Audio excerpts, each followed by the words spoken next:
to slow down a video on Gallery app on Samsung Galaxy S24 Ultra, open Gallery app.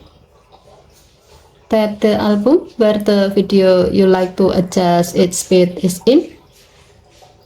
Tap the video. Next, tap the pencil icon at the bottom of the screen to go to the edit screen.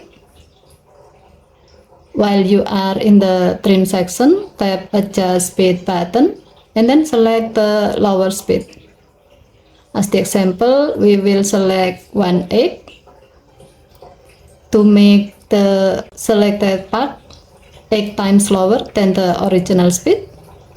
If needed, you can adjust the part of the video you like to slow down.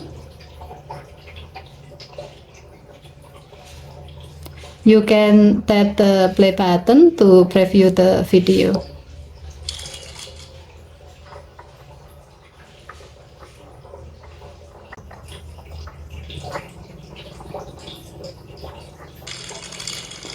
If you are happy with the result, tap save and then tap save to save the change.